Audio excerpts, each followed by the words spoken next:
played junior football at North Shore Little League. My father Ron was playing coach at North Shore at the time in the late 60s, and that's where I started as a 5-year-old. From there, I went back to St Peter's Football Club, where Dad went and came from, and he went back and played with the Bull Ants throughout my junior years.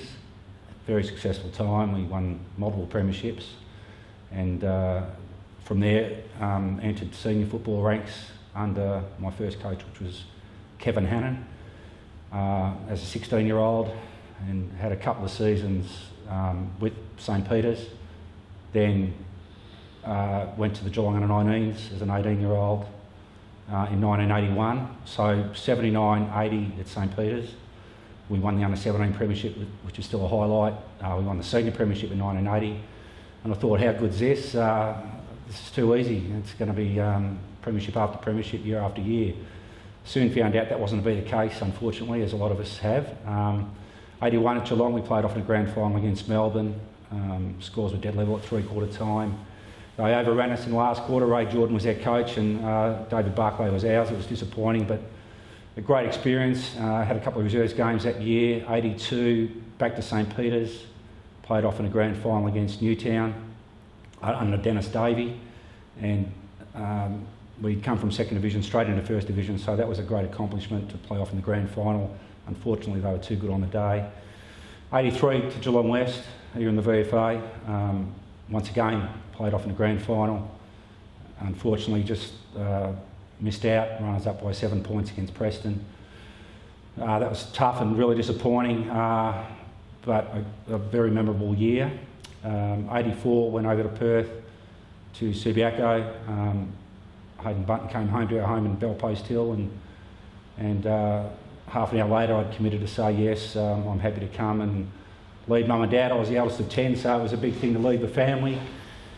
But an honour to have him coach me, and so I had 3 years at Subiaco Football Club. First year in 84 we were a battling club, but we just missed the finals. 85 played off in the grand final against East Fremantle. Unfortunately they beat us by 5 points.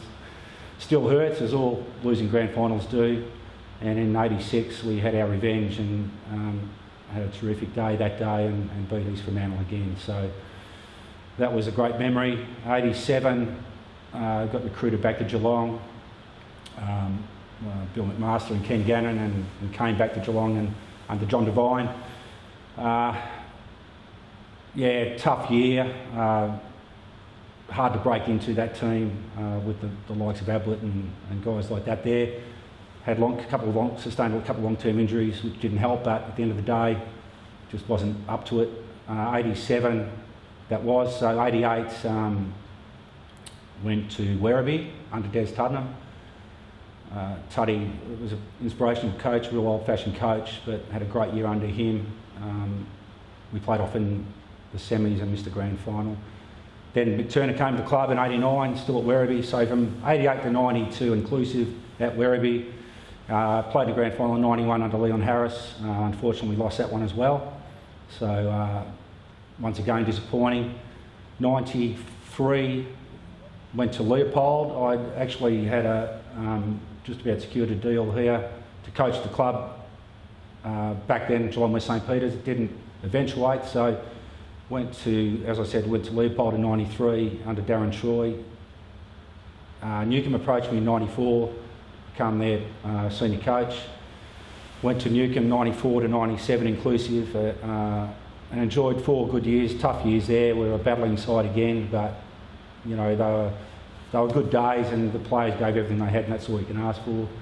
Came back here in 1998, which was always a dream to come back to the club that I had been a part of in my younger years, and my father had coached and was captain coach, or was playing coach here in 1998, and we just missed the finals, and that was my last year. I played most of my football up forward, so primarily a forward, probably because you know, defenders had to chase and tackle and smother and things like that, and I might not have fit that groove. But no, I think I was a goal-kicking forward. I enjoyed kicking goals.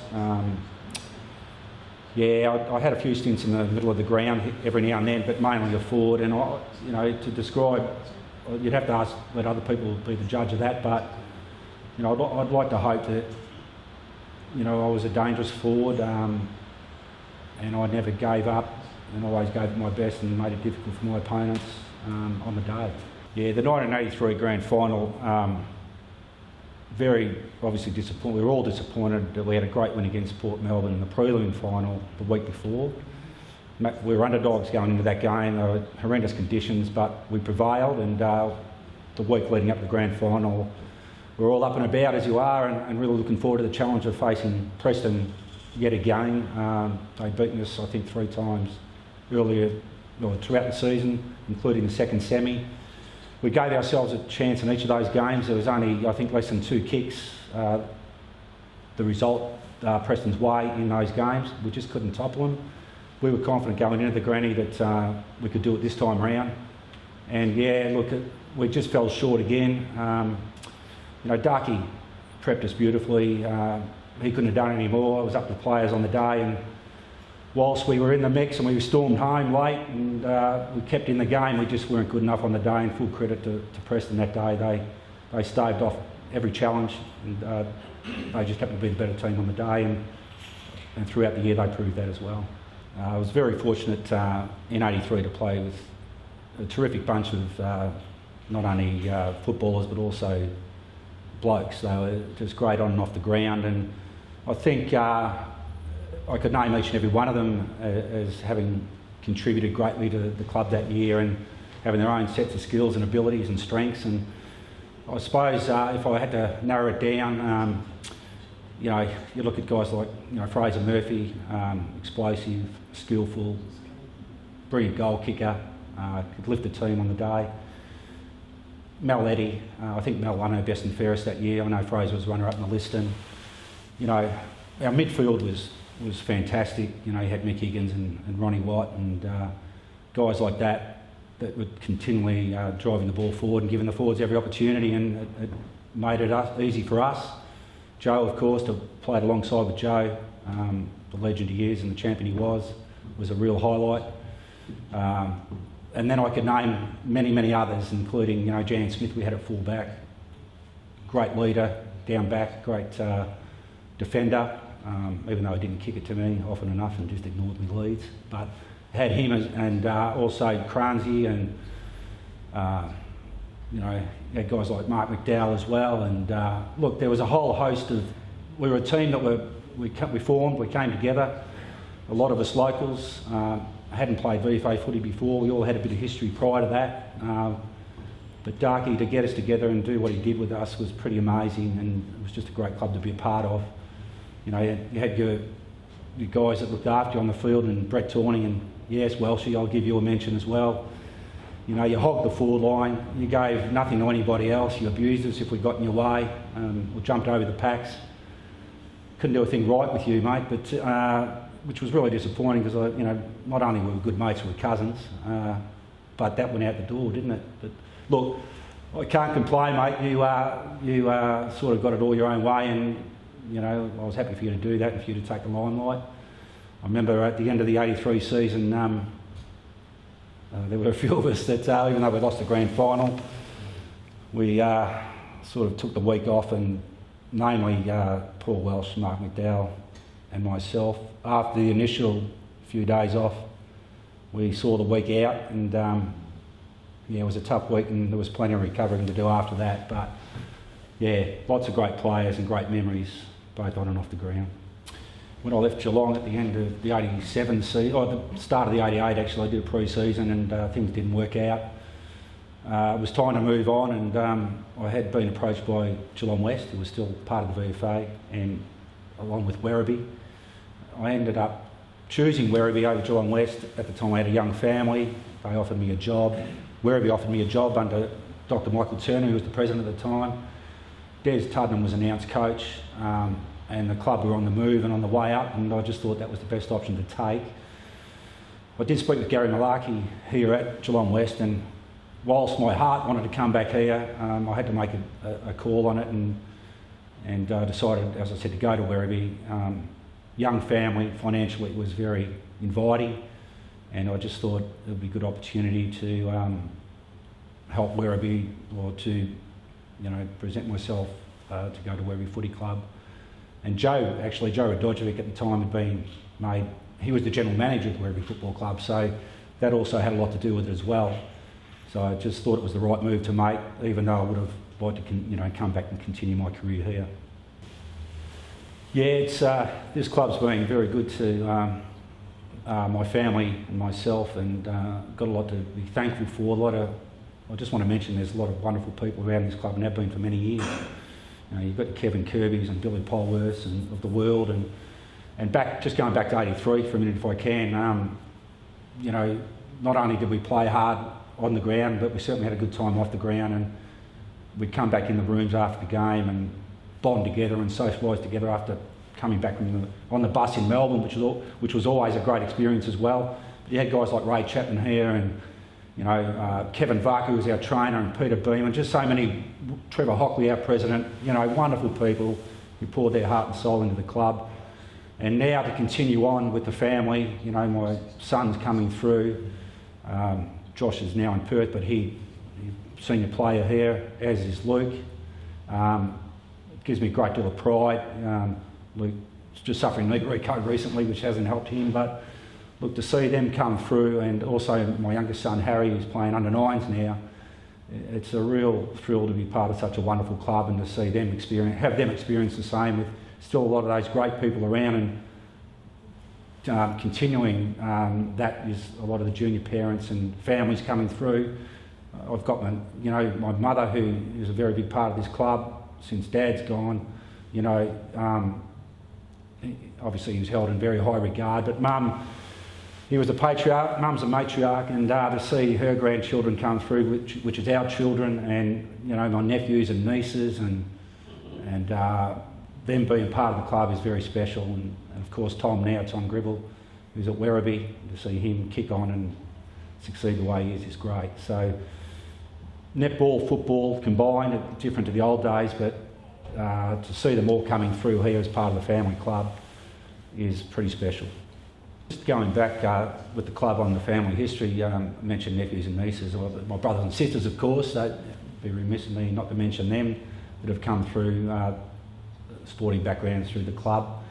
You've got the Kellys, and Lane Kelly, I call him Sir Lane, who's a legend, along with Billy and Kevin. Lane would kill me if I didn't give him a rap, but no, he is a legend. He does a lot, and has done over the years, as the others have, for this club. You've got the Walshes, and the Welshes, of course, and Greg Welsh being one of my great mates, as is Nick Walsh. But there's a bit of family intertwining there too, with marriages and things like that. But look, Greg was my mentor and player manager, if you like. He failed me miserably, but I've forgiven him for that. Nah, he did a lot for me and has done a lot for me, and he's a great mate, and I appreciate everything Greg's done. As I do, I look back on my junior career at St Peter's with, my great mate Rodney Young also, and Toddy McKenzie and John Pickering and Alan Pollard, and a whole host of others, Dickie Mann, all special people in my life and our lives, and will be forever. The other thing with the family is just going back to my father, who is a legend in the local Geelong community and has been for many years. I know Dad won 4 league best and fairest, and in the top competition at the time, and I think he was runner-up once because he sustained an injury which put him out for about 6 or 7 weeks. But he, everywhere I go, everyone I meet, and they'll always, even as a young kid, I remember growing up saying, if you're half as good as your old man, you'll be all right, and made me very proud. And he, I did Dad's eulogy, and it's a bit emotional, but it'll be 8 years this year, and we miss him. But to have the record he had and the name that he had does make myself and our family very proud. And he was my hero and my mentor growing up, and he did coach me and the boys in the junior years and was heavily involved, and we'll never forget that and appreciate that. And I know the boys we still talk a lot about that, and so he's very special in my life and our lives, and yeah, it's just a real buzz, and it gives you a lot of pride to hear people talk about Dad the way they do, and for his legacy, more importantly, to live on the way it has, you know, both on and off the ground, is very, very special. And having said that, I want to say, if Dad was my hero, Mum's my superhero, and she's so special and important in our lives, and has supported us, you know, her children and grandchildren, and all the way through to today, and still does. You've given your heart to get here, and your soul to get it right. You can take 'em boots and all, but it's sure gonna take a fight. When you spend all week getting to your peak, you're gonna have your say. You bet. On Sunday, it's gonna be a fight. It's Sunday, you're gonna make your play.